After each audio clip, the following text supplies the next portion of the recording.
Hello friends, नमस्कार। Welcome to my YouTube channel DYS maths classes. तो friends, आज की क्लास में हम लोग क्लास 12th के अंशाल पेपर को शुरू करेंगे, जिसमें हम सबसे पहले 2024 के सेट के पहले वाले सेट के ऊपर आज हम लोग उनके सॉल्यूशन पार्ट को देखने वाले हैं। आप सभी को पता है कि आपके जो बोर्ड एग्ज़ाम्स हैं वो फरवरी और मार्च में, मतलब फरवरी से शुरू होगा और मार्च तक चलेगा। तो मतलब आपके पास जनवरी भर का पूरा टाइम बचा हुआ है, क्योंकि जैसे ही फरवरी आएगी तो अगर आपका पहला पेपर मैथ्स का नहीं होगा तो आप फिर मैथ पढ़ना धीरे धीरे कम कर देंगे। जो पहले पेपर होते हैं, यानी कि जो पहला सब्जेक्ट होता है, उसी की तैयारी ज़्यादा की जाती है। तो कुल मिला के आपके पास समय का अभाव है। इस बचे हुए समय में आपको 3 चीज़ें करनी है। सबसे पहले रिवीजन करना है, दूसरा क्वेश्चन की प्रैक्टिस करनी है, और तीसरा जो है आपको जो है अधिक से अधिक समय अपने पढ़ाई को देनी है। तो चलिए शुरू करते हैं। आज अंशाल पेपर में आज पहला वाला सेट है, 2024 का ये सेट है। 324 EX जो है वो सेट का कोड है, और ये यूपी बोर्ड इंग्लिश मीडियम और हिंदी मीडियम दोनों के लिए यहाँ पे काम करने वाला है। CBSE बोर्ड का भी कुछ क्वेश्चन यहाँ से मैच करेगा, लेकिन CBSE बोर्ड में आपको पता है कि जो है कुछ क्वेश्चन रीजन एंड अजर्सन आते हैं, तो वहाँ से 4-5 क्वेश्चन, हालांकि रीजन और अजर्सन वाले जो क्वेश्चन होते हैं वो बेस्ड होते हैं हमारे कंसेप्ट पे। अगर आपका कंसेप्ट स्ट्रांग है तभी जाके आपको तभी जाके आप उस तरह के क्वेश्चंस को कर पाते हैं। तो ठीक है, तो चलिए स्टार्ट करते हैं। 324 EX 2024 का ये सेट है, उसका पहला क्वेश्चन। तो पहले 5 क्वेश्चंस जो हैं वो आपके ऑब्जेक्टिव वाले हैं, यानी कि आपको क्वेश्चन दिया गया होगा और उसके 4 ऑप्शंस दिए गए होंगे, उनमें से कोई एक सही होगा। तो सही ऑप्शन पे आपको टिक करना है। देखिए यहाँ पे हमारा ये बिल्कुल भी मकसद नहीं है कि क्वेश्चन देखेंगे, टिक लगाएंगे और आगे बढ़ जाएंगे। उस क्वेश्चन को सॉल्व करेंगे, उसके पीछे की जो कंसेप्ट है उसको बताएंगे, थोड़ा सा समय लगने वाला है। तो ठीक है, सबसे पहला क्वेश्चन क्या है? तो क्वेश्चन जो है हम यहाँ पे रीड करेंगे और आपको क्वेश्चन नीचे दिखाई भी देगा। ठीक, तो क्वेश्चन नंबर 1 का पहला वाला पार्ट ए पार्ट है। इसमें कहा गया है कि if orders of matrices A and B are P cross Q and Q cross R respectively, then order of AB is. यानी कि एक मैट्रिक्स है A जिसके ऑर्डर है P क्रॉस Q, और दूसरा मैट्रिक्स है B जिसका जो ऑर्डर है वो है Q क्रॉस R। तो हमसे मैट्रिक्स A इंटू B का जो डॉट है, यानी कि AB मैट्रिक्स का ऑर्डर हमसे पूछा जा रहा है। मतलब हमारे पास 2 मैट्रिक्स है। पहले के A पार्ट में हमारे पास 2 मैट्रिक्स है। एक हमारे पास A मैट्रिक्स है, इसका जो ऑर्डर है वो है हमारा P क्रॉस में क्या, P क्रॉस में है Q, और हमारे पास एक दूसरी मैट्रिक्स है, दूसरा आव्यूह है, जिसका जो ऑर्डर है वो है हमारा Q क्रॉस R। अब हमसे AB मैट्रिक्स जो हमारे पास आएगी, AB एक मैट्रिक्स होगा, उस मैट्रिक्स का ऑर्डर पूछा है, इसका ऑर्डर क्या होगा? तो AB का मतलब मैट्रिक्स A और B मैट्रिक्स को मल्टीप्लाई किया जा रहा है। तो आप सभी को ये बात पता होना चाहिए कि 2 मैट्रिक्स के प्रोडक्ट तभी पॉसिबल होते हैं जब पहले वाले मैट्रिक्स का कॉलम दूसरे वाले के रो के इक्वल होता है। यानी कि पहले आव्यूह का जो कॉलम होगा, यानी कि स्तंभ होगा, वो दूसरे वाले पंक्ति के बराबर होता है, तभी जो है 2 आव्यूहों का गुणनफल पॉसिबल है। यानी कि 2 मैट्रिक्स तभी मल्टीप्लाई हो सकते हैं जब फर्स्ट मैट्रिक्स का कॉलम सेकंड मैट्रिक्स के रो के इक्वल होता है। तो यहाँ पे देखिए, फर्स्ट मैट्रिक्स A है, उसका जो कॉलम है वो Q है, ये हमारा कॉलम हो गया, और इसका जो रो है वो Q है। तो मतलब दोनों इक्वल है।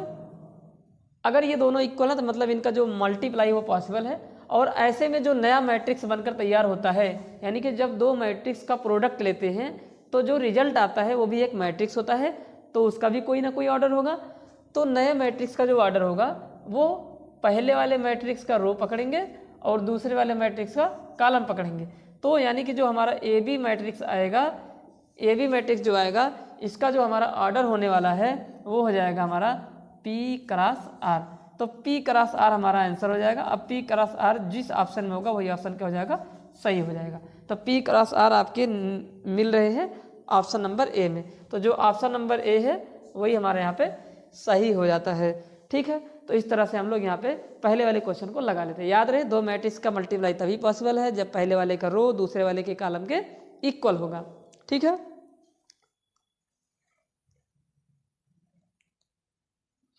चलिए अब बढ़ते हैं हम लोग अपने तीसरे वाले क्वेश्चन, उसी के दूसरे वाले पार्ट पे बात करते हैं। दूसरे वाले पार्ट में बोला गया है at which point is the slope of the line x y is equal to x plus 1 equal to the slope of the curve y square equal to 4x। वैसे तो आपकी जानकारी के लिए बता दें, ये जो क्वेश्चन है वो आपके सिलेबस में नहीं है। क्यों? क्योंकि ये एक चैप्टर है एप्लीकेशन ऑफ डेरिवेटिव, उसमें एक छोटा सा कंसेप्ट है टेंजेंट एंड स्लोप, जो कि एनसीईआरटी हटा दी है।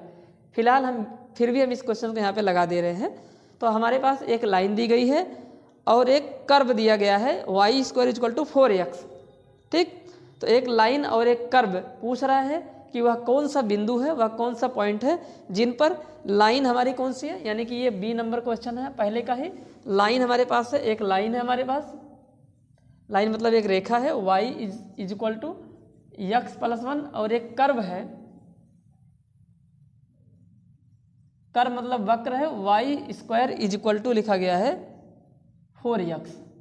अब आपको पता है y square is equal to 4x एक पैराबोला होता है, एक परवलय होता है और ये परवलय का इक्वेशन लिखा गया है। ठीक, तो दोनों की स्लोप किस पॉइंट पर इक्वल होंगे उस पॉइंट को हमें बताना है। तो आपको पता है कि स्लोप इसका कैसे निकलता है, तो किसी स्ट्रेट लाइन की स्लोप निकालने के लिए क्या करते हैं, y equal to mx plus c के फॉर्म में इक्वेशन को कर लेते हैं और वहाँ से जो x का कॉफिशिएंट होगा वो हमारा स्लोप होता है। तो यहाँ से देखिए x का कॉफिशिएंट कितना है, 1 है, तो इसकी जो स्लोप आएगी वो 1 आएगी। आगे इसकी स्लोप निकालने के लिए आपको पता है कि डेरिवेटिव निकालते हैं, यानी कि dy बाई dx निकालते हैं। तो इसको x के रिस्पेक्ट में डिफरेंशिएट कर देंगे तो हमें हमारी ये इसकी स्लोप निकल जाएगी। तो y स्क्वायर का डिफरेंशिएशन यानी कि हमारा जो दूसरा वाला कर्व है y square is equal to 4x, तो इसको डिफरेंशिएट करेंगे x के रिस्पेक्ट में, यानी कि differentiating with respect to x के सापेक्ष अवकलन करने पर, हिंदी में इस बात को ऐसे लिखेंगे। तो y स्क्वायर का तो पहले y के ही रिस्पेक्ट में करेंगे, 2y हो जाएगा इंटू, अब ये y का x के रिस्पेक्ट में डिफरेंशिएशन होता है dy बाई dx, और 4x में 4 बाहर हो जाएगा और x का जो डेरिवेटिव आएगा वो 1 आएगा। यहाँ से बताओ dy बाई dx कितना आएगा, वो आ जाएगा 4 अपान में कितना आएगा 2y। अब यही जो dy बाई dx होता है इसी को हम लोग स्लोप बोलते हैं। तो इसकी जो स्लोप आई है, वो 4 अपान 2y आई हुई है। तो हमसे कह रहा है कि किस बिंदु पर दोनों की स्लोप इक्वल होगी। अब अकॉर्डिंग टू द क्वेश्चन इनकी स्लोप को इक्वल करना है, तो ATQ दोनों की स्लोप को इक्वल करो। इसका स्लोप आया है 1 और इसका जो स्लोप आया है 4 अपान में कितना आ गया 2y। अब यहाँ से इसको काट देंगे और इधर क्रॉस मल्टीप्लाई करा लेंगे, तो y की वैल्यू किसके बराबर हो गई, 2 के बराबर हो गई। अगर y की वैल्यू 2 के बराबर हो गई, अब इस y के मान को चाहे इस कर्व वाले इक्वेशन में पुट कर दो या फिर हमारा जो लाइन है उनमें पुट कर देते हैं। तो किसी एक में पुट कर देते हैं, तो चलो मान लो हम यहाँ पे कर देते हैं, तो यहाँ पे पुट कर देंगे लाइन वाले में, तो y की वैल्यू 2 रखेंगे और यहाँ से x प्लस 1 आएगा, 1 को उधर भेज देंगे तो x इक्वल टू 2 माइनस 1 आएगा, देन x इक्वल टू 1 आएगा। तो x का मान 1 आ गया और y का मान कितना आ गया, y हमारा निकल के आया है, y 2 निकल के आया। तो जो पॉइंट मिलेगा जिस पर दोनों की टेंजेंट की जो स्लोप है वो इक्वल हो जाएगी, वो पॉइंट हो जाएगा हमारा 1,2। तो 1,2 जो ऑप्शन होगा वही ऑप्शन हमारे यहाँ पे सही हो जाएगा। तो ऑप्शन नंबर ए जो है यहाँ पे इसका करेक्ट आंसर होने वाला है। फिलहाल ये आपके सिलेबस में नहीं है, फिर भी हम इस क्वेश्चन को करा दिए, एक बार आंसर को चेक कर लेते हैं। ठीक, आंसर जो है इसका तो देखते हैं कहाँ पे दिया हुआ है इसका आंसर। एक मिनट आंसर चेक कर लेते हैं। हाँ, तो बी वाले में भी ए ऑप्शन जो है हमारा पे करेक्ट है। तो इस तरह से हमारा ये दूसरा वाला क्वेश्चन हो जाता है। अब हम दूसरे क्वेश्चन के बाद चलेंगे अपने तीसरे वाले क्वेश्चन में। तीसरे वाले क्वेश्चन पे जो है मतलब पहले के तीसरे वाले क्वेश्चन को देखते हैं। तो पहले का जो तीसरा क्वेश्चन है इसमें एक हमसे इंटीग्रल की वैल्यू पूछा है, यानी कि the value of the integral. तो इंटीग्रल की यानी कि समाकलन का मान पूछा है। तो ये हमारा सी पार्ट है। तो सी पार्ट में हमसे क्या बोला है, इंटीग्रेशन की वैल्यू पूछा है। ठीक है, तो इंटीग्रेशन की वैल्यू यानी कि इंटीग्रेशन हमें निकालना है रूट के अंदर 1 प्लस साइन 2x का और यहाँ पे dx का। तो ये देखो बिल्कुल ही आसान क्वेश्चन है। कैसे लगेगा ये, क्या करेंगे यहाँ पे ध्यान से सुनो। इसमें हमें करना ये है कि इंटीग्रेशन कर देंगे और इस जो आइडेंटिटी होती है हमारी sine square x plus cos square x, उस आइडेंटिटी के हिसाब से जो है इसको हम लोग ब्रेक कर लेंगे। कैसे देखो, तो 1 प्लस साइन 2x को हम लोग क्या लिखेंगे, तो ये 1 को हम लोग लिख सकते हैं साइन स्क्वायर एक्स प्लस में कॉस स्क्वायर एक्स और प्लस में साइन 2x का फार्मूला होता है 2 साइन एक्स इंटू में क्या कॉस एक्स और यहाँ पे क्या आ जाएगा dx आ जाएगा। तो इस तरह से ब्रेक कर लेंगे। आपको पता है कि sine square x plus cos square x किसके बराबर होता है 1 के बराबर होता है। तो उसी बात का यहाँ पे फ़ायदा उठाएंगे और यहाँ पे 1 की जगह पे इसको लिख देंगे। अब ध्यान से देखो, आप सभी को ये बात और भी पता है कि ये जो साइन स्क्वायर एक्स है प्लस कॉस स्क्वायर एक्स है, यानी कि ये लिखा, इसको हम लोग इस साइन स्क्वायर एक्स को देखो, ये जो साइन स्क्वायर एक्स है इसको हम लोग साइन एक्स का क्या लिख सकते हैं होल स्क्वायर लिख सकते हैं। वैसे कॉस स्क्वायर एक्स को भी कॉस एक्स का क्या लिख सकते हैं होल स्क्वायर। तो यानी कि ये ए स्क्वायर प्लस बी स्क्वायर ऐसे करके और प्लस 2 ये भी बन जा रहा है। ठीक, तो ये ए प्लस बी का होल स्क्वायर हो जाएगा। ए की जगह पे आपका साइन एक्स है प्लस बी की जगह आपका कॉस एक्स हो जाएगा और इसका ये क्या हो जाएगा होल स्क्वायर हो गया और यहाँ पे आ जाएगा dx। अब स्क्वायर से रूट बाहर आ जाएगा, यहाँ पे बन जाएगा हमारा साइन एक्स और प्लस में क्या कॉस एक्स और यहाँ पे क्या हो जाएगा dx। अब यहाँ पे अलग अलग इंटीग्रेशन कर लेंगे, अलग अलग इंटीग्रेशन ऐसे कर देंगे, यहाँ पे लिख देंगे साइन एक्स dx और plus integration of cos x और क्या यहाँ पे dx। साइन एक्स का इंटीग्रेशन क्या हो जाएगा बताओ, साइन एक्स का होता है माइनस में कॉस एक्स, साइन एक्स का जो इंटीग्रेशन होगा वो कितना हो जाएगा माइनस में कॉस एक्स हो जाएगा। जो साइन एक्स का इंटीग्रेशन होगा वो हो जाएगा माइनस में कॉस एक्स और प्लस कॉस एक्स का हो जाएगा साइन एक्स और प्लस में कितना हो जाएगा c हो जाएगा। तो इस तरह से ये हमारा जो हो जाएगा वो आंसर हो जाएगा। तो कुछ नहीं करना था, बस इसको रूट के बाहर निकालना है। उसके लिए हम लोग a प्लस बी का होल स्क्वायर वाला फार्मूला लगाएंगे, लेकिन उसके लिए 1 को sine square x plus cos square x लिखना पड़ेगा। तो इस तरह से ये हो जाता है। ठीक, तो इसमें हमारा जो है वो ऑप्शन नंबर कौन सा जो है करेक्ट होने वाला है, तो इसमें ऑप्शन नंबर बी, इसको सही करके लिख देंगे। सही करेंगे तो यहाँ पे आ जाएगा साइन एक्स माइनस में कॉस एक्स और प्लस में क्या हो जाएगा c। तो ये ऑप्शन नंबर बी सही है। इसमें कौन सा ऑप्शन सही है, ऑप्शन नंबर बी जो है यहाँ पे करेक्ट होने वाला है। ठीक, तो ऑप्शन नंबर बी इसका सही हो जाएगा। अब हम लोग बढ़ते हैं अपने डी वाले क्वेश्चन पे। इसी में डी वाला क्वेश्चन है। ठीक है, कौन सा डी, तो डी वाले में देखो क्या बोल रहा है। डी वाले में कह रहा है कि if vectors 5i minus lambda j और प्लस में 5i cap minus lambda j cap plus 2k cap and 2i cap plus 3j cap plus 4k cap are perpendicular to the each other then the value of lambda is. यानी कि हमारे पास 2 vector दिए गए हैं जिसमें हम मान लेंगे कि जो वेक्टर पहला वाला है वो वेक्टर a है, माना है। यहाँ पे लिख देंगे let vector a is equal to 5i cap minus lambda j cap और प्लस में 2k कैप है, और जो वेक्टर b है वो हमारा हो जाएगा 2i cap plus 3j cap और प्लस में 4k कैप। ये हमारे पास 2 वेक्टर है और हमसे क्वेश्चन बोला है कि जो पहला वाला वेक्टर है वो दूसरे पर परपेंडिकुलर है। आपको ये बात पता होनी चाहिए कि जब 2 वेक्टर परपेंडिकुलर होते हैं तो उनका जो डॉट प्रोडक्ट होता है वो 0 के बराबर होता है। यानी कि वेक्टर a, यहाँ पे लिखेंगे if vector a is perpendicular on vector b then condition है vector a dot vector b equal to 0। और 2 वेक्टर का डॉट प्रोडक्ट कैसे करते हैं, उनके scalar component corresponding scalar component यानी कि संगत अदिश अवयवों को गुणा करा के जोड़ दिया जाता है। जैसे आई कैप वाले को आई कैप में, जे कैप वाले को जे कैप में और के कैप वाले को के कैप में मल्टीप्लाई कराओ और सबको जोड़ दो।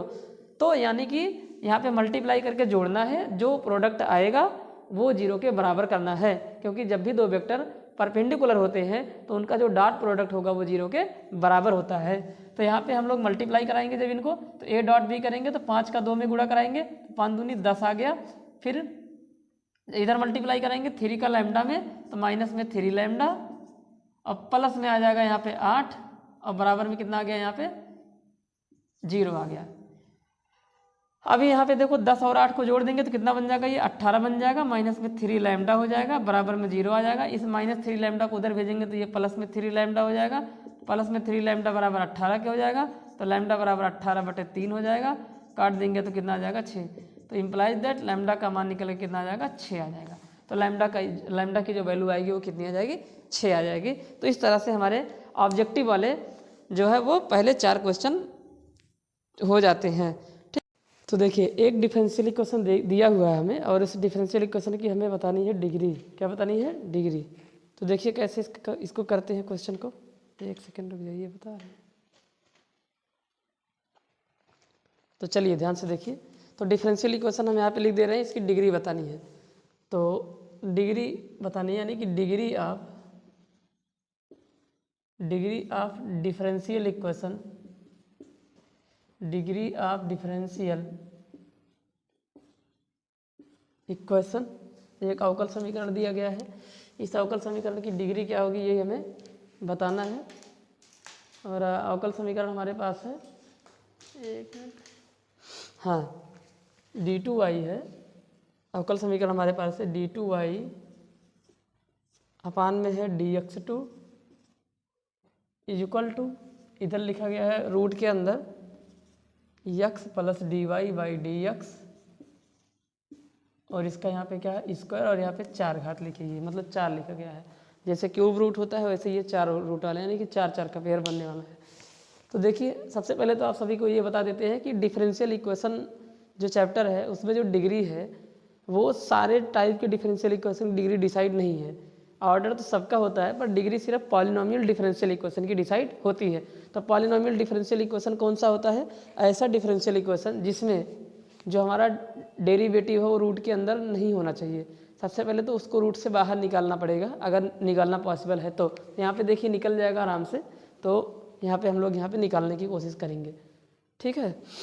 तो इसको निकाल लेंगे। देखिए दोनों तरफ जो है पावर 4 कर देंगे, ले लेंगे यहाँ पे। तो यहाँ पे लिख देंगे टेकिंग पावर 4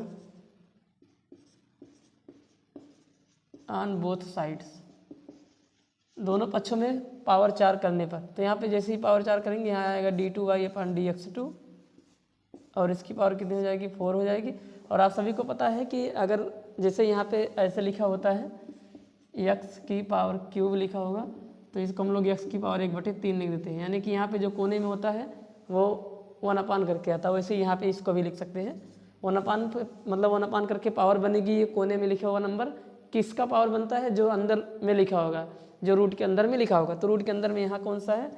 x प्लस है dy, और अपान में कितना है? dx है, और इसका स्क्वायर है, और इसकी पावर कितनी हो जाएगी? 1/4। और हमने 4 पावर दोनों तरफ लिया है, तो इधर पावर कितनी हो जाएगी? यहाँ पे 4 हो जाएगी। अब ये पावर के ऊपर पावर होता है तो मल्टीप्लाई होता है, आपको पता है।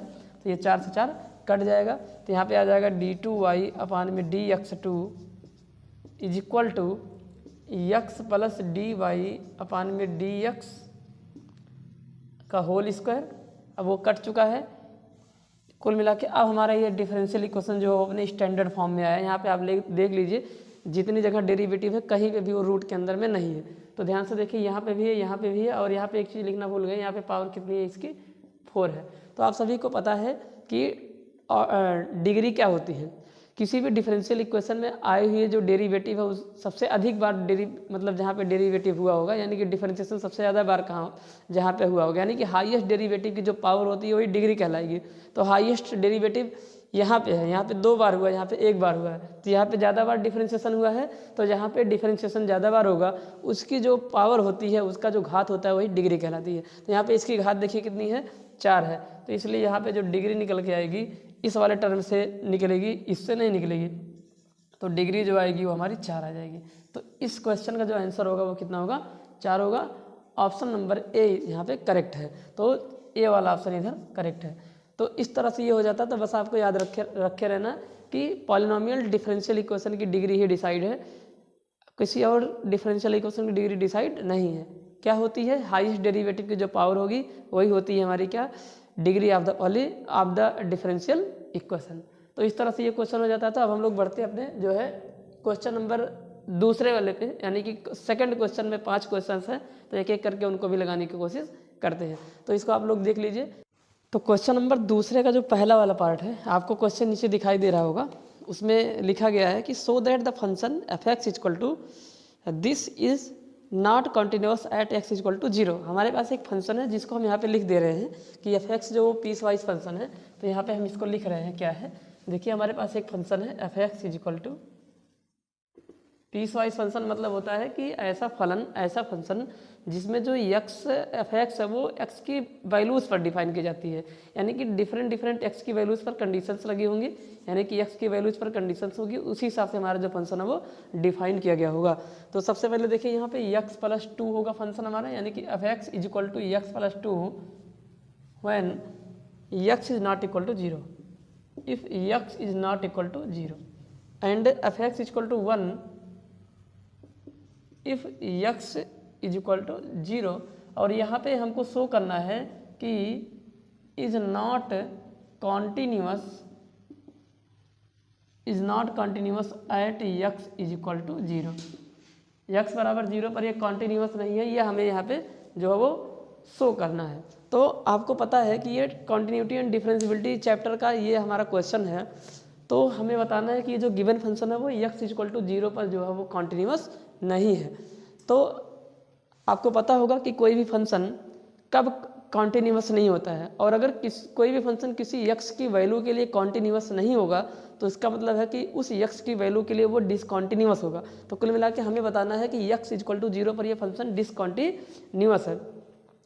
तो कोई भी फंक्शन जो होगा वो डिसकॉन्टिन्यूअस तब होता है किसी एक्स की वैल्यू के लिए जब उस एक्स की वैल्यू पर उस फंक्शन की left hand limit, right hand limit और जो है फंक्शन की वैल्यू में से कोई एक जो है वो इक्वल ना आता हो, या फिर जो है तीनों इक्वल ना आते हों, या फिर फंक्शन डिफाइन ही ना हो। मतलब कई तरह के केस होते हैं कि डिसकॉन्टिन्यूअस होने के लिए, लेकिन कॉन्टिन्यूअस होने के लिए जो है हमें जिस एक्स की वैल्यू के लिए कॉन्टिन्यूटी चेक करनी है उस एक्स की वैल्यू के लिए left hand limit, right hand limit और फंक्शन की वैल्यू उस एक्स की वैल्यू पर इक्वल आनी चाहिए, यानी कि तीनों बराबर आना चाहिए।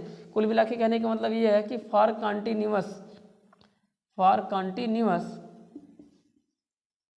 कॉन्टिन्यूअस होने के लिए हमें क्या क्या कंडीशन होनी चाहिए हमारे पास। L H L is equal to यहाँ पे गलती से जो है नॉट लगा दिए हैं, L H L is equal to R H L होना चाहिए, is equal to F of C होना चाहिए। सी मतलब एक्स की जिस वैल्यू के लिए हम जो है चेक कर रहे हैं उस पर फलन का मान जो आएगा, उस पर फंक्शन की जो वैल्यू आएगी वो तीनों आपस में बराबर हो जाएंगे तो फंक्शन जो है वो कॉन्टिन्यूअस हो जाएगा। पर यहाँ पे हमें डिसकॉन्टिन्यूअस दिखाना है, इसका मतलब इन तीनों में से कोई एक बराबर नहीं आएगा, या हो सकता है तीनों ही बराबर ना आए।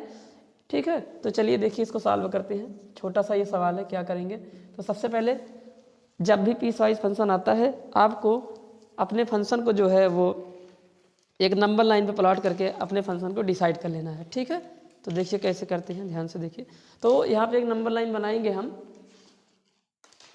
नंबर लाइन बनाएंगे तो हमारा नंबर लाइन कुछ ऐसे बनेगा। एक मिनट, देखिए यहाँ पे एक नंबर लाइन बनाएंगे, ये हमारा एक्स हो जाएगा और ये एक्स डैश हो जाएगा, स्मॉल एक्स वैसे यहाँ पे लिख दिया है तो अब मिटाएंगे नहीं। ध्यान से देखिए क्या है, तो यहाँ पे कह रहा है कि जब एक्स 0, यहाँ पे मान लेते हैं एक्स 0 है, तो when x is not equal to 0, जब एक्स 0 नहीं होगा इसका मीनिंग होगा कि एक्स या तो 0 से बड़ा होगा या तो 0 से छोटा होगा, तो ये वाला फंक्शन काम करेगा। तो ये 0 है, ये जो पॉइंट है वो एक्स इक्वल टू 0 है, तो इस पॉइंट के इधर जो वैल्यू होगी वो एक्स से बड़ी होगी, इसका मतलब एक्स नहीं होगा, तो वहाँ पे हमारा फंक्शन होगा f x equal to x plus 2, और इधर भी क्या होगा, इधर हमारा फंक्शन होगा f x equal to x plus 2, क्योंकि ये भी 0 के बराबर नहीं आएगा, 0 से छोटा होगा। और इस पॉइंट पर जो हमारा फंक्शन होगा एक्स इक्वल टू 0 पर जो हमारा फंक्शन होगा एफ एक्स वो हो जाएगा 1 के बराबर। तो अब हम यहाँ पे तीनों वैल्यू निकालेंगे, एल एच एल निकालेंगे, आर एच एल निकालेंगे और एक्स बराबर 0 पर फंक्शन की वैल्यू निकालेंगे। तो देखिए क्या है, तो सबसे पहले एल एच एल निकालेंगे। एल एच एल मतलब लेफ्ट हैंड लिमिट, हिंदी में बोलते हैं इसको बाईं सीमा, जो कि होता है लिमिट, ये हो जाएगा लिमिट एक्स टेंड टू 0, जिस एक्स की वैल्यू के लिए हम लोग L H L R H L निकालते हैं एक्स उसी को टेंड करता है, निगेटिव लगाएंगे अगर एल एच एल निकालेंगे और यहाँ पे अपना फंक्शन लिखेंगे। अब देखिए अगली लाइन में क्या हो जाएगा, limit x tend to 0 negative, negative का मतलब ये नहीं कि 0 निगेटिव है, इसका मतलब है कि 0 की तरफ अप्रोच कर रहे हैं निगेटिव साइड से, बाएं साइड से, यानी कि लेफ्ट साइड से। ठीक, और जीरो के लेफ्ट में जो होगा वो निगेटिव ही होगा। तो एफ एक्स हमारा क्या होगा, यानी कि जब जीरो से छोटा होगा तो इसका मतलब जीरो के इक्वल नहीं है, तो जीरो के इस साइड में हमारा जो फंक्शन होगा आप देख पा रहे हैं एक्स प्लस 2 होगा। अब डायरेक्ट मेथड से डायरेक्ट यहाँ पे पुट कर देंगे, अगर कोई फाइनाइट वैल्यू आती है तो वो लिमिट की वैल्यू हो जाती है। तो जब एक्स की जगह पे जीरो रखेंगे तो यहाँ पे हमारा 2 आ जाएगा। अब हम यहाँ पे निकालेंगे R H L. R H L में क्या करते हैं, यहाँ पे limit x tend to zero positive करते हैं, यानी कि जीरो की तरफ इधर से अप्रोच करते हैं राइट हैंड साइड से, और जीरो के राइट में जो नंबर होगा वो पॉजिटिव होगा, इसलिए यहाँ पे पॉजिटिव की साइन लगाते हैं। यहाँ पे हमारा एफ एक्स हो जाएगा। अब यहाँ पे फंक्शन क्या है इस साइड में, तो एक्स प्लस 2 है, यहाँ पे बन जाएगा limit x tend to zero positive x plus 2। फिर से डायरेक्ट मेथड से हम लोग यहाँ पे एक्स की जगह पे जीरो रखेंगे तो वैल्यू निकल के आ जाएगी यहाँ पे 0 + 2, तो इज इक्वल टू कितना आ जाएगा, 2 आ जाएगा।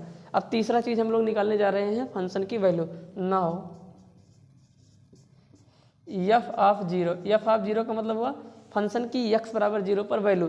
तो जब फंक्शन का मान, जब फंक्शन में x 0 को रखते हैं, मतलब x इक्वल टू 0 होता है, तो उस टाइम पे जो फंक्शन होगा वो एफ एक्स इक्वल टू 1 है, जो कि कांस्टेंट फंक्शन है। तो कांस्टेंट फंक्शन में x की वैल्यू कुछ भी रखते चला जाइए, फंक्शन की वैल्यू हमेशा कितनी आएगी, 1 आएगी। तो देखिए यहाँ पे एफ एक्स इक्वल टू 1 है ना, 1 एक कांस्टेंट फंक्शन है, तो यहाँ पे 1 आ गया। तो फंक्शन की वैल्यू 0 के बराबर आ गई, और जो हमारी L H L R H L है वो हमारी आ रही है 2। तो मतलब L H L equal to R H L तो आ रहा है, लेकिन जो फंक्शन की वैल्यू वो डिफरेंट आ रही है। इसका मतलब ये निकल के आ रहा है कि ये फंक्शन x बराबर 0 पर क्या है, डिसकॉन्टिन्यूअस है, कॉन्टिन्यूअस नहीं है। यहाँ पर लिख देंगे हेंस, अगली लाइन में लिखेंगे क्या, hence at x is equal to 0 L H L is equal to R H L is not equal to f of 0, so at x is equal to 0 function is not continuous, is not continuous। तो फलन जो हमारा है वो सतत नहीं है, किस पे, x बराबर 0 पर। देखिए ये आपका एल एच एल निकल चुका है जो कि ये आया है, ये आपका आर एच एल निकल चुका है जो कि ये आया है, और ये आपके फंक्शन की वैल्यू निकल चुकी जो कि ये आया है। दो तो बराबर हैं पर तीसरा वाला डिफरेंट हो गया, जबकि कॉन्टिन्यूअस होने के लिए तीनों बराबर होना चाहिए, तो तीनों बराबर नहीं है, इसका मतलब ये डिसकॉन्टिन्यूअस है। तो इस तरह से ये हमारा 1 नंबर का क्वेश्चन था। क्वेश्चन नंबर 2 का ये पहला वाला पार्ट था, यानी कि ये ए था, ए पार्ट था। ठीक, अब हम लोग अपने बढ़ेंगे इसके जो है बी वाले पार्ट में। बी वाला पार्ट क्या है आगे आप लोग देखिए। चलिए बी वाले पार्ट में देखिए क्या कहा जा रहा है। बी वाले पार्ट में हमसे बोला है कि find the principal value of sine inverse sine 7π/4। क्या है,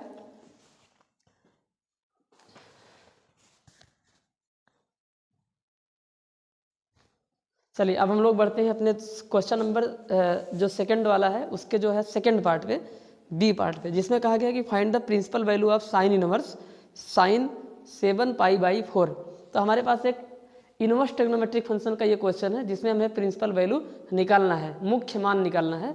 आप सभी को पता है कि जो इनवर्स ट्रिग्नोमेट्रिक फंक्शन होता है वो एक एंगल आंसर देता है, तो मतलब इसका जो आंसर आएगा वो एक एंगल आने वाला है। क्यों, क्योंकि जो ITF इनवर्स ट्रिग्नोमेट्रिक फंक्शन होता है उसकी जो रेंज होती है वो एक एंगल आता है, तो इसलिए जो वैल्यू आएगी वो एक एंगल आएगा। बस आपको याद रहे कि इनवर्स में आपको क्या करना होता है कि जैसे यहाँ पे अगर साइन लिखा है बाहर, साइन इनवर्स लिखा और यहाँ पे साइन लिखा है, साइन x लिखा, तो ये साइन इनवर्स और साइन कट जाता है। वैसे कटता नहीं, कंपेयर करते हैं, लेकिन हम यहाँ पे ऐसा समझेंगे कि ये साइन इनवर्स और ये साइन आपस में कट के बचेगा कितना, x। लेकिन ऐसा तब होगा कि when x is belonging in the range of sin inverse, जब जो x होगा वो साइन इनवर्स की रेंज से बिलोंग करता है। तो देखिए x जो है वो क्या होना चाहिए, साइन इनवर्स की रेंज से बिलोंग करना चाहिए, और साइन इनवर्स की रेंज होती है -π/2 से लेके +π/2, और इंटरवल जो होगा वो हमारा क्लोज होना चाहिए।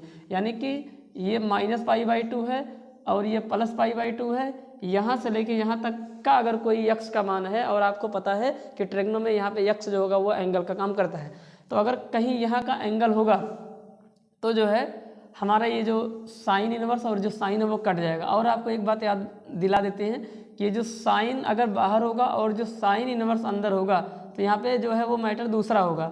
ये बात आपको ध्यान में रखना होगा। ये ट्रिग्नोमेट्रिक फंक्शन है और ये इनवर्स ट्रिग्नोमेट्रिक फंक्शन है, तो आपको ध्यान में रखना है कि ये ट्रिग्नोमेट्रिक फंक्शंस है और ये इनवर्स ट्रिग्नोमेट्रिक फंक्शन है, दोनों में डिफरेंस होता है। ठीक है, तो चलिए तो इसको हम सॉल्व करते हैं। हमारे पास जो है वो जिसका प्रिंसिपल वैल्यू निकालना है वो ये है, वो हमारे पास है साइन इनवर्स, फिर यहाँ पे आ गया साइन 7π/4 ये है हमारे पास, और ये वाला ब्रैकेट भी बंद हो जाएगा। तो देखिए यहाँ पे बाहर में ITF बैठा है, यानी कि इनवर्स ट्रिग्नोमेट्रिक फंक्शन, और यहाँ पे साइन है, तो ये इससे तब तक नहीं कटेगा जब तक यहाँ का जो एंगल होगा वो साइन इनवर्स की रेंज से बिलोंग नहीं कर रहा है। तो देखिए ये 7π/4 है और साइन इनवर्स की रेंज है -π/2 से लेके +π/2, ठीक। तो इसका मतलब है कि ये रेंज के बाहर हो जाएगा, मतलब ये -π/2 से लेके +π/2 का मतलब हुआ -90 डिग्री एंगल से लेके +90 डिग्री एंगल तक। तो यानी कि ये देखिए आपका 90 डिग्री एंगल मान लेते हैं यहाँ पे, और इसके पीछे कितना है -90 डिग्री एंगल है, तो ये वाला एंगल आना चाहिए, इसके बीच होना चाहिए, ठीक है। यानी कि चौथे क्वाड्रेंट का एंगल हो और जो है वो फर्स्ट क्वाड्रेंट का एंगल होना चाहिए, चौथे क्वाड्रेंट में निगेटिव वाला होना चाहिए, ठीक। ये सारी बातें ध्यान में रखना होगा, आपको ये सब बताए हैं। तो यहाँ पे क्या बन जाएगा, सबसे पहले इसको रेंज में ले आएंगे, तो यहाँ पे बन जाएगा साइन इनवर्स, साइन ये जो 7π/4 है इसको क्या करेंगे, यहाँ पे 4 से 7 को डिवाइड करेंगे तो 2 टाइम ले जाएंगे, 4 2 8 हो जाएगा, माइनस कर देंगे क्योंकि 7 लाना था, 1 पाई ज़्यादा हो गया, तो पाई -π/4 हो जाएगा यहाँ पे।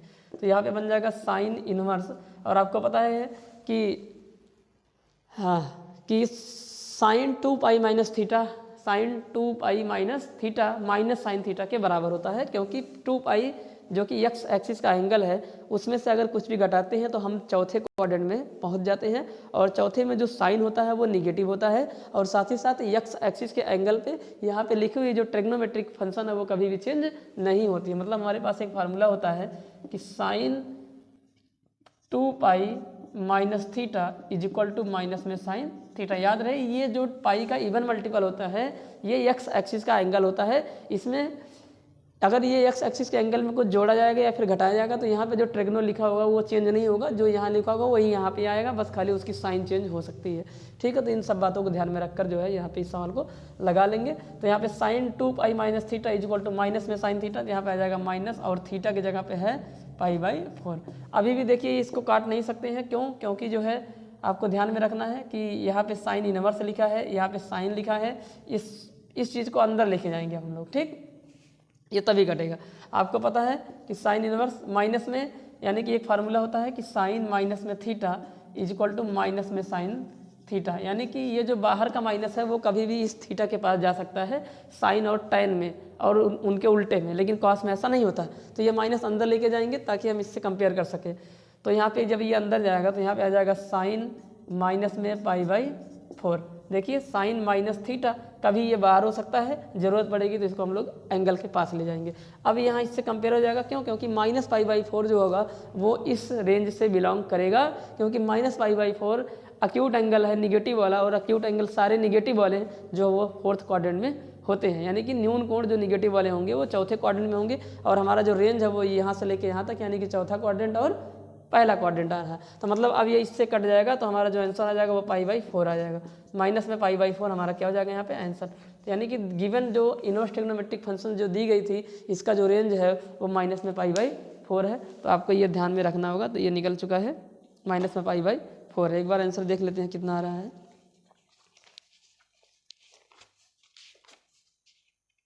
ठीक, तो सही है ये आंसर, तो यही वाला आंसर इसमें सही है। चलिए अब हम लोग बढ़ते हैं अपने नेक्स्ट क्वेश्चन पे। क्वेश्चन नंबर जो है दूसरे का ही तीसरा पार्ट करते हैं।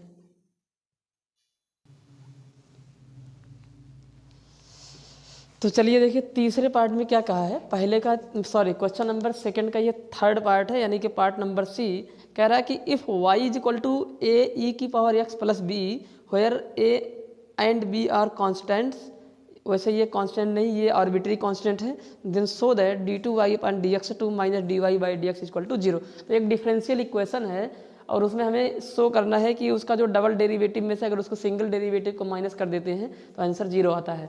यानी कि एक डिफरेंशियल इक्वेशन दे के हमसे कुछ प्रूफ करने के लिए बोल रहा है।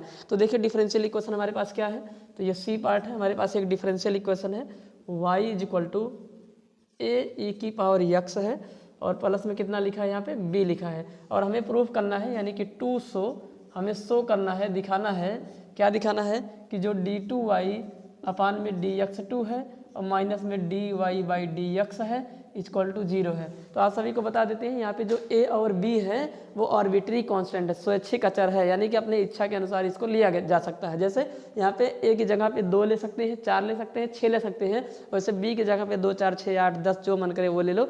इस तरह के कांस्टेंट को हम लोग बोलते हैं आर्बिट्री कांस्टेंट, हिंदी में बोलते हैं स्वैच्छिक अचर। तो डिफरेंशियल इक्वेशन में क्या करना होता है कि जितने हमारे आर्बिट्री कांस्टेंट है उतनी बार उसको डिफरेंशिएट करना पड़ता है, उतनी बार उसको डिफरेंशिएट करेंगे। तो यहाँ पे जो है 2 आर्बिट्री कांस्टेंट है, देखिए a और b है, इसलिए इसको हमें 2 बार डिफरेंशिएट करना है। और पहली बार जब डिफरेंशिएट करोगे तो dy/dx निकलेगा, तो dy/dx की वैल्यू यहाँ रख लेंगे। फिर दूसरी बार करोगे तो d2y/dx2 निकलेगा, फिर d2y/dx2 की वैल्यू यहाँ पे हम लोग रख लेंगे। दोनों वैल्यू को रखते ही इसको सॉल्व करेंगे तो 0 के बराबर आ जाएगा। तो चलिए शुरू करते हैं, देखिए कैसा लगता है। तो यहाँ पे क्या कर देंगे, हमारे पास गिवन डिफरेंशियल इक्वेशन यही है, तो इसी से जो है इसी को हम लोग एक बार सिंगल टाइम उसके बाद डबल टाइम डिफरेंशिएट करते हैं। तो यहाँ पे लिखेंगे नाउ डिफरेंशिएटिंग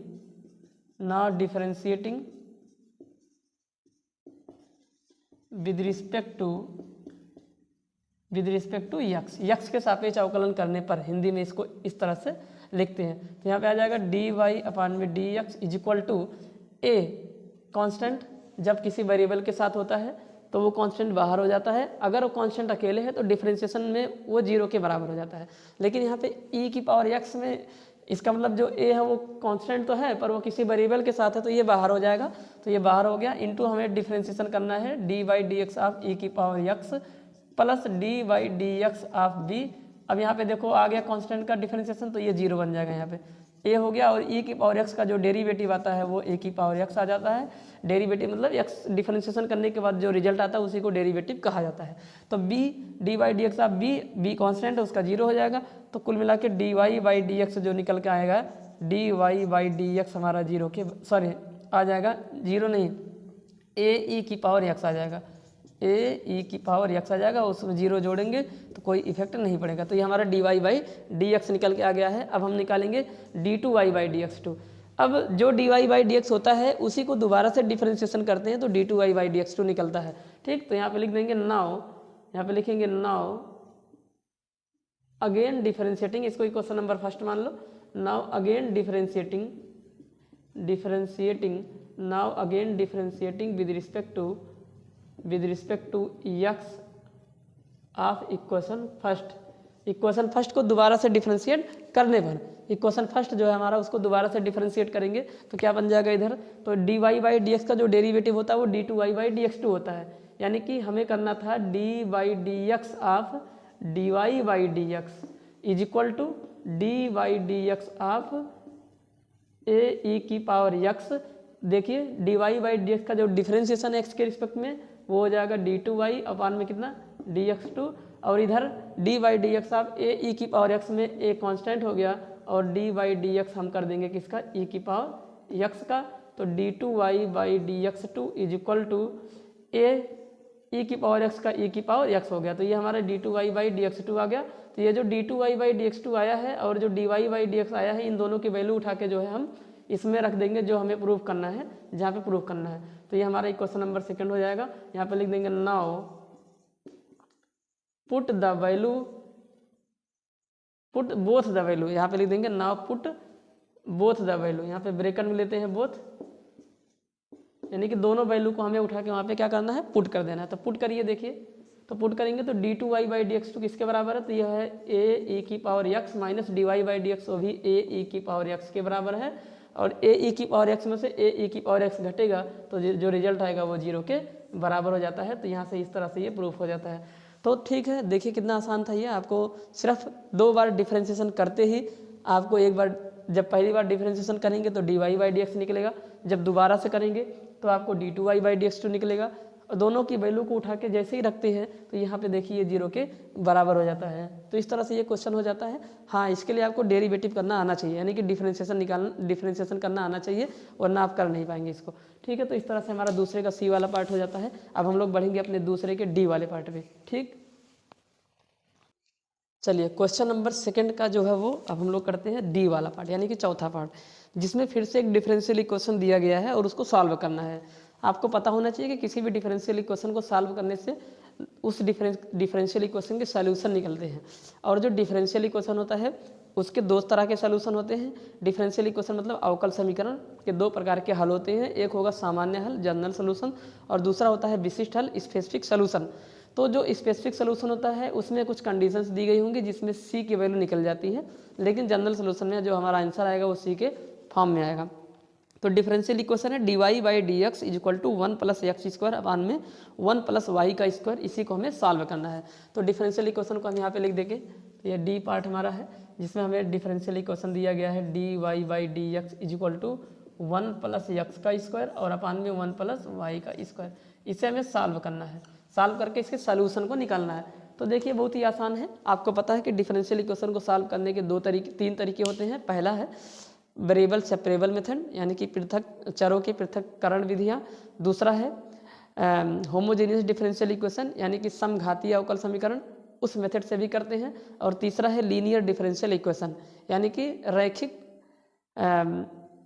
रैखिक अवकल समीकरण। तो यहाँ पे हम लोग वेरिएबल सेपरेबल मेथड लगा के इसको सॉल्व कर लेंगे। ये एक नंबर का आसान सा क्वेश्चन है। तो देखिए क्या करते हैं, वेरिएबल सेपरेबल मेथड में हमें एक्स वाले वेरिएबल को dx की तरफ लेके जाना होगा और y वाले वेरिएबल को dy की तरफ लेके जाना होगा। बस याद रहे dx और dy कभी भी डिनोमिनेटर में नहीं होने चाहिए, वो हमेशा अंश में होने चाहिए, हर में कभी वो नहीं होने चाहिए। तो यहाँ पे जब क्रॉस मल्टीप्लाई करेंगे तो dx का मल्टीप्लाई इसके साथ होगा तो वो न्यूमरेटर में चला जाएगा। अभी फिर ये देखिए अभी यहाँ पे dx डिनोमिनेटर में है तो इसको उठा के उधर लेके जाएंगे, इसको यहाँ पे मल्टीप्लाई करेंगे। तो क्रॉस मल्टीप्लाई करा दो। तो जब क्रॉस मल्टीप्लाई कराओगे तो क्या बन जाएगा, तो बन जाएगा हमारा 1 प्लस वाई स्क्वायर का जो मल्टीप्लाई होगा वो dy में होगा और 1 प्लस एक्स स्क्वायर का जो मल्टीप्लाई होगा वो dx में होगा। अब कुछ नहीं करना है, अब खाली इंटीग्रेशन करना है और कुछ नहीं करना है। तो इंटीग्रेशन कर दीजिए, यहाँ पे इंटीग्रेशन लगा देंगे 1 प्लस वाई का स्क्वायर और यहाँ पे आ जाएगा dy और इंटीग्रेशन ऑफ 1 प्लस एक्स का स्क्वायर और यहाँ पे आ जाएगा dx। इंटीग्रेशन कर दीजिए, यहाँ पे दो फंक्शन है उनका अलग अलग इंटीग्रेशन कर देंगे क्योंकि दोनों एडिशन में है। तो यहाँ पे आ जाएगा 1 dy प्लस वाई स्क्वायर का इंटीग्रेशन अलग कर देंगे, 1 का जो है इंटीग्रेशन प्लस वाई स्क्वायर का इंटीग्रेशन बराबर, फिर यहाँ से 1 का इंटीग्रेशन पर आपकी बार x के रिस्पेक्ट में प्लस इंटीग्रेशन ऑफ x का स्क्वायर, फिर यहाँ पे dx। अब 1 का इंटीग्रेशन y होगा y के रिस्पेक्ट में, x के रिस्पेक्ट में x होगा, t के रिस्पेक्ट में t होगा, फिर यहाँ पे y के रिस्पेक्ट में करना तो इसलिए यहाँ पे y हो जाएगा। ठीक है, तो बन जाएगा यहाँ पे y प्लस वाई स्क्वायर का होगा y क्यूब और अपान में कितना आ जाएगा 3 आ जाएगा, क्योंकि y की पावर n या x की पावर n का एक फार्मूला होता है x की पावर n प्लस 1 अपान में n प्लस 1, यानी कि पावर को एक बढ़ा देंगे और जितना बढ़ाने पर आएगा उसी से डिवाइड भी कर देते हैं। तो यहाँ पे आ जाएगा और बराबर यहाँ पे कितना हो गया, x के रिस्पेक्ट में 1 का जो इंटीग्रेशन आएगा वो x आएगा और प्लस एक्स स्क्वायर का हो जाएगा x क्यूब और अपान में कितना आ जाएगा 3 आ जाएगा और प्लस में एक इंटीग्रेटिंग कांस्टेंट लेके आएंगे c। अब इसको थोड़ा सा सिंपलीफाई करेंगे, तो सिंपलीफाई करेंगे तो यहाँ पे कितना बन जाएगा हमारा, ये यहाँ पे बनने वाला है यहाँ पे 3y प्लस में y का क्यूब आ गया और अपान में कितना आ गया 3 आ गया बराबर यहाँ पे आ जाएगा 3x प्लस में x क्यूब आ गया और अब प्लस में 3c आ जाएगा और अपान में कितना आ गया 3 आ गया। तो ये देखिए 3 से 3 कट जाएगा। ठीक है, तो आगे एक लाइन और इसको सॉल्व करेंगे। तो यहाँ पे थोड़ा सबको इधर खींच के ले आएंगे और यहाँ से देखिए यहाँ पे क्या बन जाएगा, यहाँ पे आ जाएगा 3y प्लस वाई का क्यूब माइनस में 3x और फिर जो है माइनस में x क्यूब और माइनस में 3c और बराबर में कितना आ गया 0। तो यहाँ से देखिए y क्यूब बन जाएगा हमारा माइनस x क्यूब हो गया। अब यहाँ से जो है एक मिनट, यहाँ पे कुछ गड़बड़ हो रहा है, यहाँ पे y 3y क्यूब नहीं सिर्फ 3y होगा। तो यहाँ से जो है हम लोग प्लस 3 काम ले लेंगे तो क्या बचेगा, यहाँ पे y माइनस x बचेगा। और ये जो माइनस में 3c है एक कांस्टेंट है, इंटीग्रेशन में कांस्टेंट को जब मतलब कांस्टेंट के साथ कुछ आ जाता है प्लस माइनस में तो उसको एक बड़ा सा c मान लेंगे। तो ये बड़ा सा कांस्टेंट c हो गया, क्योंकि कांस्टेंट ही है, पता नहीं कौन सा कांस्टेंट है तो कुछ भी मान लो यहाँ पे c हो जाएगा। तो ये हमारा क्या हो जाएगा, आंसर हो जाएगा, यानी कि इस डिफरेंशियल इक्वेशन का ये हमारा सॉल्यूशन हो जाएगा। तो यही हमारा हल हो जाएगा इस डिफरेंशियल इक्वेशन का। तो वेरिएबल सेपरेबल मेथड से इसको बहुत ही आसानी से हो सकता है ये, और इस तरह से ये किया जा सकता है। ठीक है, तो अब हम लोग बढ़ते हैं अपने दूसरे क्वेश्चन के, जो है इसमें टोटल कितने पार्ट हैं, 5 पार्ट है। दूसरे के 5 वाले पार्ट पे हम लोग यहाँ पे चलने वाले हैं। चलिए देखिए क्या है दूसरे का 5 वाला पार्ट। चलिए देखिए, क्वेश्चन नंबर जो है वो दूसरे का ई पार्ट है, जिसमें कह रहा है कि the probability of winning the race is 1/3 and that of B is 1/4। यानी कि एक रेस कंपटीशन है, वहाँ पे ए के जो जीतने की प्रोबेबिलिटी है 1/3 है और बी के जीतने की प्रोबेबिलिटी कितनी है 1/4 है। आगे क्वेश्चन में कह रहा है कि in this race find the probability that neither A nor B can win the race. यानी कि उसी प्रतियोगिता में, उसी रेस कंपटीशन में ना तो ए के जीतने की और ना ही बी के जीतने की प्रोबेबिलिटी क्या होगी, ऐसा हमसे क्वेश्चन में पूछा है। एक बार और रीड कर रहे हैं, कह रहा है कि the probability of winning A the race is 1/3। ठीक, यानी कि the probability of A winning the race is 1/3, यानी कि रेस में ए के विन यानी कि जीतने की जो प्रोबेबिलिटी है 1/3 है और वहीं पे बी के जीतने की प्रोबेबिलिटी कितनी है 1/4 है। इन दिस रेस, इसी रेस में find the probability that neither A nor B can win the race. तो हमें गिवन है, इस सवाल में गिवन है, दिया गया है, गिवन है प्रोबेबिलिटी ऑफ विनिंग ए, यानी कि ए के जीतने की प्रोबेबिलिटी यहाँ पे लिख देंगे। ये जो इसका मतलब क्या होगा, यहाँ पे हो जाएगा प्रोबेबिलिटी पी ए जो है वो किसे दिखा रहा है, प्रोबेबिलिटी ऑफ विनिंग ए, और जो पी बी है जो कि दिया है 1/4, इसका मतलब होगा कि प्रोबेबिलिटी ऑफ विनिंग बी, यानी कि बी के जीतने की प्रोबेबिलिटी को पी बी से और ए के जीतने की प्रोबेबिलिटी को पी ए से दिखाया गया है। तो पी ए की वैल्यू दिया गया है 1/3 और जो पी बी है वो दिया गया है 1/4। तो अगर ए के जीतने की प्रोबेबिलिटी 1/3 है तो उसके हारने की प्रोबेबिलिटी कितनी होगी, किसी भी इवेंट के ना होने की प्रोबेबिलिटी जो होती है 1 माइनस उस इवेंट के होने की प्रोबेबिलिटी होती है, ऐसा आपको पता है। तो अगर प्रोबेबिलिटी ऑफ ए जो है 1/3 है तो जो probability of A dash show करेगा वो होगा कि प्रोबेबिलिटी ऑफ नॉट विनिंग है। इसका मतलब होगा probability of not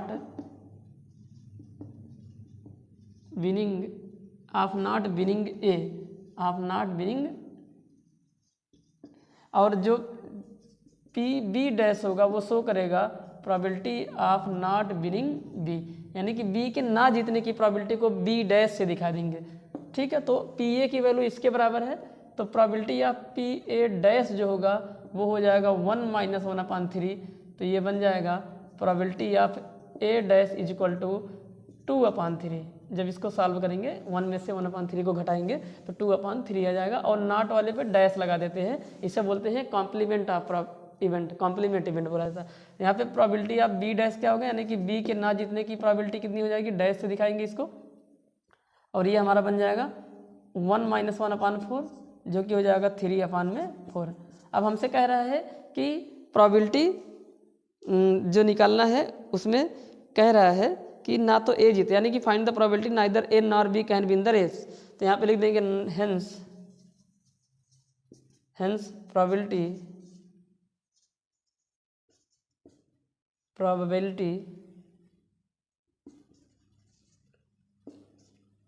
to neither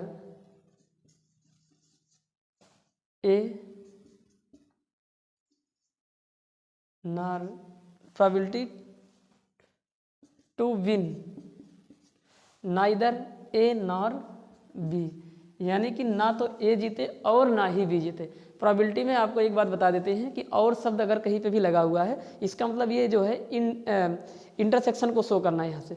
तो ना तो ए के और ना ही बी के जीतने की प्रोबेबिलिटी को हम लोग दिखाएंगे किससे, प्रोबेबिलिटी ऑफ ए ना जीतना नहीं मतलब हारना है तो डैश लेंगे यहाँ पे और इंटरसेक्शन लगाएंगे और यहाँ पे बी डैश लिया जाएगा, यानी कि probability of A dash intersection B dash हमसे पूछा है, जो कि हो जाएगा probability of A dash into में प्रोबेबिलिटी ऑफ क्या हो जाएगा यहाँ पे बी डैश हो जाएगा।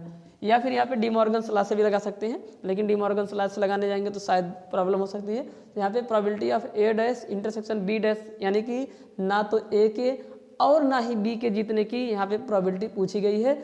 चूँकि ये सवाल जो है वो इंडिपेंडेंट इवेंट का है, क्योंकि ए के जीतने से बी पे कोई इफेक्ट नहीं पड़ेगा, तो इसी वजह से यहाँ पे ए और बी दोनों इंडिपेंडेंट इवेंट हैं और आप आपको पढ़ाया गया होगा कि यदि ए और बी दो इंडिपेंडेंट इवेंट होते हैं तो ए डैश और बी डैश भी इंडिपेंडेंट इवेंट होते हैं।